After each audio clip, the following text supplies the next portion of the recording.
अस्सलाम वालेकुम my dear students, I hope आप सब ठीक ठाक होंगे। आज हम बात करेंगे इंडस्ट्रियल फार्मेसी के एक नए टॉपिक के बारे में, that is manufacturing of liquid doses form.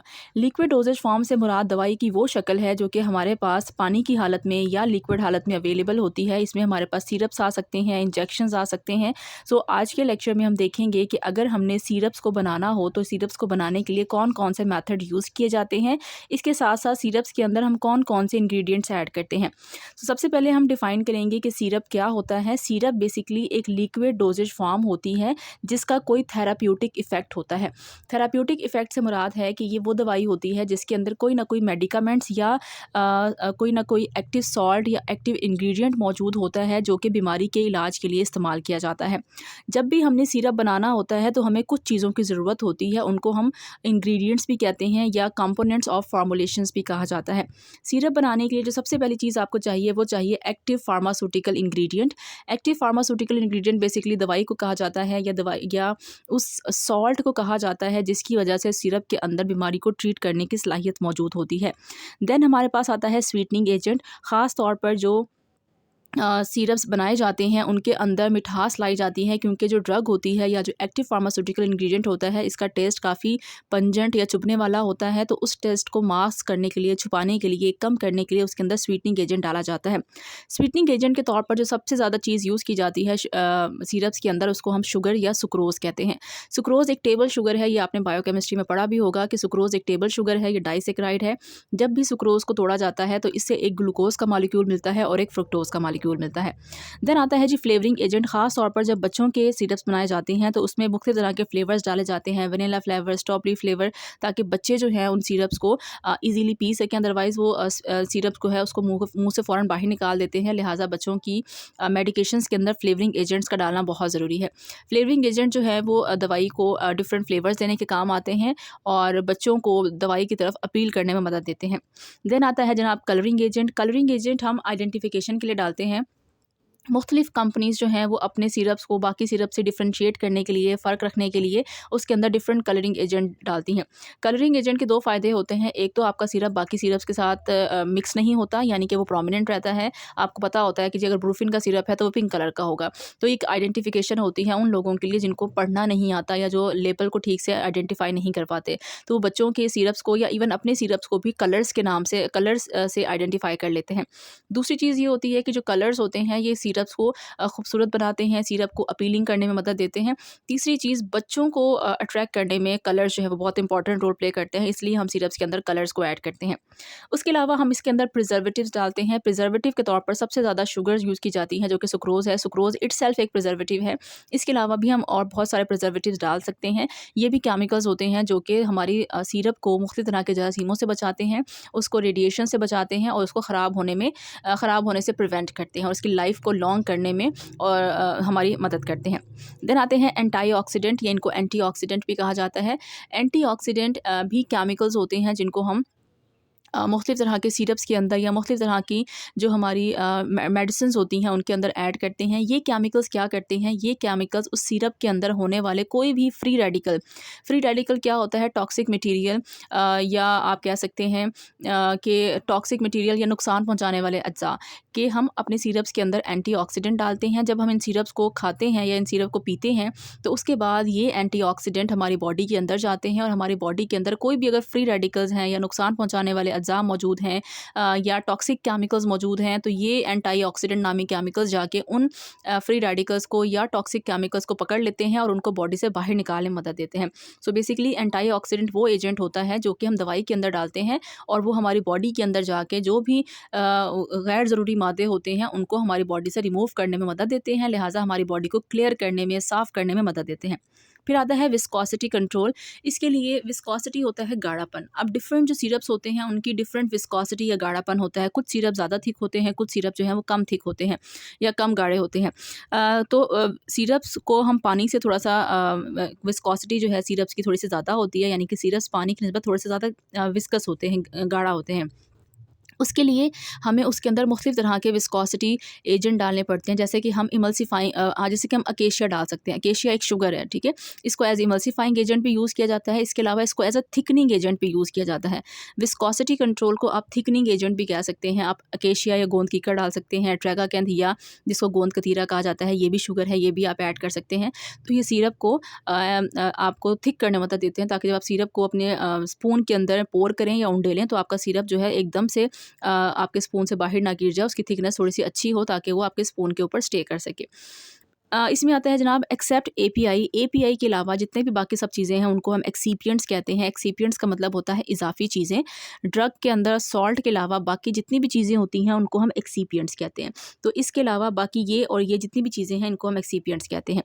फिर आता है जो सिरप्स जो हैं वो एक्वस प्रिपरेशंस तो हैं, लेकिन ये कंसनट्रेटेड होती हैं, यानी कि गाढ़ा होती हैं, थिक होती हैं। क्यों? क्योंकि अंदर हमने थिकनिंग एजेंट डाले हैं ऑफ शुगर विद और without flavouring agents and medical agents.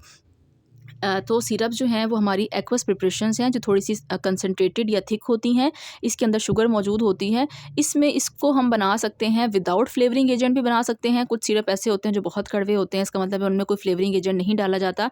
और इसके अलावा कुछ सिरप्स ऐसे होते हैं जिनके अंदर मेडिकल एजेंट्स भी मौजूद नहीं होते, यानी मेडिसिनल एजेंट भी मौजूद नहीं होते, वो किसी बीमारी के लिए इस्तेमाल नहीं किए जाते।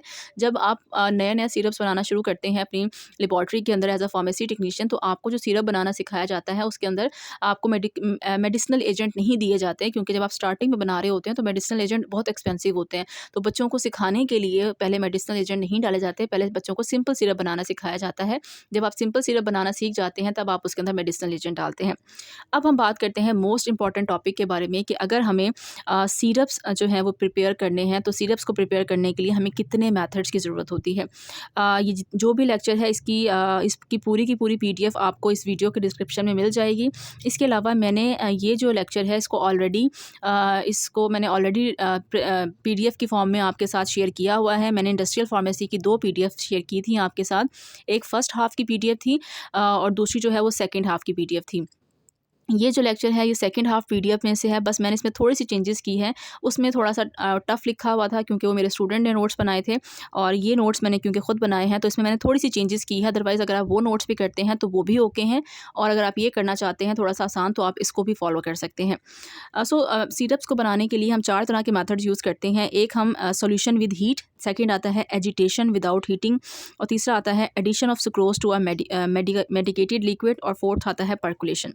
सबसे पहले हम बात करते हैं सॉल्यूशन विद हीट। बहुत आसान से जो आपके पास एक्सपेरिमेंट्स हैं, आपने इसको बड़े समझ के इसको तैयार करेंगे तो आपको कभी भी नहीं भूलेगा। सॉल्यूशन विद हीट, सबसे पहले हमने क्या करना है इस मेथड के लिए, सबसे पहले आपने एक बीकर ले लेना है और उसके अंदर आपने पानी डालना है। पानी आपने कौन सा डालना है? प्योरीफाइड वाटर लेना है, यानी साफ़ सुथरा पानी लेना है जो कि जरासीम से पाक हो, इसके अंदर कोई भी इंग्रेडिएंट्स मौजूद ना हो, और उसके अंदर आपने शुगर ऐड कर देनी है। ठीक है, शुगर ऐड करने के बाद आपने इन दोनों चीज़ों को अच्छे से हीट करना है। हमने ऊपर लिखा भी है सॉल्यूशन, जब आप 2 चीज़ों को मिक्स करते हैं तो वो सॉल्यूशन बन जाता है, और फिर हमने इसको क्या करना है? हीट करना है। फिर हीट करेंगे, देन जब आप हीट कर रहे होंगे तो इसके अंदर बाकी सारी चीज़ें भी आप ऐड कर देंगे। वो चीज़ें ऐड करेंगे जो कि हीट को बर्दाश्त करने की सलाहियत रखती हैं। यानी कि अगर आप इसके अंदर स्वीटनिंग एजेंट डालना चाहते हैं, फ्लेवरिंग एजेंट डालना चाहते हैं, कलरिंग एजेंट डालना चाहते हैं, प्रिजर्वेटिव डालना चाहते हैं, एंटीऑक्सीडेंट डालना चाहते हैं, विस्कोसिटी कंट्रोल एजेंट डालना चाहते हैं, और ये सारे के सारे जो हैं वो हीट को बर्दाश्त करने की सलाहियत रखते होंगे, तब आपने इनको ऐड करना है। अगर ये हीट को बर्दाश्त करने की सलाहियत नहीं रखते होंगे तब आपने इनको यहाँ पे ऐड नहीं करना, क्योंकि अगर आप ऐड करेंगे तो हीट से ये सब चीज़ें जल जाएंगी, इनकी जो अफादियत है वो ख़त्म हो जाएगी। जब आपने इन दोनों को मिक्स किया, मिक्स करने के बाद आपने हीट करना है। हीट करने के बाद आपने बाकी सारी चीज़ें जो कि हीट को बर्दाश्त कर सकती हैं आपने वो ऐड कर देनी है, और अच्छे से उनको मिक्स करना है। जब वो मिक्स हो जाएंगी फिर आपने इसको उतार लेना है और उसको ठंडा करना है। ठंडा करने के बाद आपने देखना है कि आपको सिरप कितना वाटर ऐड करना है। ये चीज़ें आपकी जो स्टैंडर्ड बुक्स होती हैं, ऑफिशियल बुक्स होती हैं, उसके अंदर मेंशन होती हैं कि कितनी ड्रग के अंदर कितना वाटर जो है वो होना चाहिए। फिर आप फाइनल वॉल्यूम जो है वो एडजस्ट कर लेते हैं। फाइनल वॉल्यूम एडजस्ट करने के लिए आपको उसके अंदर से वाटर डालना होता है। और नीचे मैंने मेंशन भी किया है कि इस मेथड को हम सिर्फ यूज़ कर सकते हैं thermostable, thermo mean heat, stable mean बर्दाश्त करने वाले, and non volatile. Non volatile का मतलब होता है वो चीज़ें जिनको अगर आप खुला छोड़ें तो वो हवा में इवेपोरेट नहीं होती, हवा के ज़रिए उड़ नहीं जाती, उनको हम नॉन वॉलेटाइल कहते हैं। तो अगर आपके पास हीट बर्दाश्त करने वाले केमिकल्स हैं और साथ साथ वो इवेपोरेट होने की सलाहियत नहीं रखते, तो आप इस मेथड के ज़रिए से उसको तैयार कर सकते हैं। फिर सम टाइम जब हम सिरप बना रहे होते हैं तो हमारे पास कुछ ऐसे केमिकल्स होते हैं जो कि हीट की मौजूदगी से ख़राब हो सकते हैं। लिहाजा हमें फिर क्या करना होगा, आपने बस एक स्टेप चेंज करना है और आपका सिंपल जो है सिरप जो है वो तैयार हो जाएगा। सबसे पहले आप क्या करेंगे जी, वाटर ले लेंगे और शुगर ले लेंगे, ठीक है? और आप क्या करेंगे, उसको हीट करेंगे। ये स्टेप दोनों हमने पहले भी किए थे। हीट करने के बाद अब आप उसको ठंडा कर लेंगे, ठीक है? ये स्टेप चेंज है। पहले हमने क्या किया था, हीट करते हुए ही उसके अंदर इंग्रीडिएंट्स डाल दिए थे क्योंकि वो इंग्रीडिएंट्स हीट को बर्दाश्त कर सकते थे। अब हमने क्या करना है, क्योंकि हमारे इंग्रेडिएंट्स जो हैं वो हीट सेंसिटिव हैं, लिहाजा हमने सिर्फ शुगर और पानी को मिक्स करना है और उसको हमने हीट कर लेना है। हीट करने के बाद हमने उसको चूल्हे से उतार लेना है और उसको हमने ठंडा कर लेना है। अब जब वो ठंडे हो गए हैं, तब आपने उसके अंदर हीट सेंसिटिव या वोलेटाइल इंग्रेडिएंट्स ऐड करने हैं। अब क्या फ़ायदा होगा ऐड करने का, क्योंकि जब आप ठंडा कर लेंगे और आप उसके अंदर बाकी सारी चीज़ें ऐड करेंगे, जैसे कि प्रिजर्वेटिव्स हैं, एंटीऑक्सीडेंट हैं, स्वीटनिंग एजेंट हैं, जो कि हीट की मौजूदगी में ख़राब हो सकते हैं। अब आपने क्योंकि मिक्सचर को ठंडा कर लिया है, लिहाजा अब आप अगर उनको ऐड करेंगे तो वो ख़राब नहीं होंगे और वो वोलेटाइल हैं, तो ज़ाहिर है जब आप हीट करते हैं तो चीज़ें उड़ती हैं। अ जब ही उड़ती हैं, तो जब आप इसको ठंडा कर लेंगे और फिर आप इसके अंदर ऐड करेंगे तो आपको चीज़ें जो हैं वो आपकी नहीं उड़ेंगी, आपके इंग्रीडिएंट्स हवा में शामिल नहीं होंगे और आपका प्रोडक्ट जो है वो ठीक रहेगा। और लास्ट में हम क्या करेंगे, वाटर ऐड करके उसका वॉल्यूम एडजस्ट कर लेंगे। सो ये जो 2 पॉइंट्स हैं, इसमें बस हमने तरतीब चेंज कर दी है। ये पहले हमने लिखा था, ये बाद में लिखा था। इस पॉइंट पे हमने ठंडा पहले करना है और इंग्रीडिएंट्स बाद में ऐड करना है। ठीक हो गया? देन आता है एजिटेशन विदाउट हीटिंग। कुछ केमिकल्स ऐसे होते हैं जिनको हम बिल्कुल ही हीट नहीं कर सकते। फिर हमें क्या करना पड़ेगा, हमें एक दूसरा मेथड यूज़ करना पड़ेगा। जब भी आपने कोई भी मेथड सेलेक्ट करना है तो सबसे पहले आपने अपने इंग्रेडिएंट्स को देखना है कि आपके इंग्रेडिएंट्स किस तरह के हैं। जिस तरह के आपके इंग्रेडिएंट्स होंगे उस हिसाब से आप मेथड सेलेक्ट करेंगे। अगर आपके इंग्रेडिएंट्स हीट बर्दाश्त कर सकते हैं तो आप पहला मेथड यूज़ कर सकते हैं। अगर आपके इंग्रेडिएंट्स हीट बर्दाश्त नहीं कर सकते तो आप इस मेथड को यूज़ करेंगे। इसमें हम क्या करेंगे, सबसे पहले हम प्योरीफाइड वाटर लेंगे और ऐड करेंगे सुक्रोज़ इन इट, और उसके अंदर हम क्या कर देंगे, चीनी को ऐड कर देंगे। अगर आप छोटे स्केल पे कर रहे हैं तो आपने मैनुअली, फॉर एग्जांपल मेरे पास बीकर है और मैंने बीकर के अंदर पानी डाल दिया है और साथ में मैंने सुक्रोज़ डाल दी है। उसके बाद मेरे पास एक स्टीरर होता है। स्टीरर वो होती है जैसे चम्मच होता है जिससे आप चीज़ों को मिक्स करते हैं।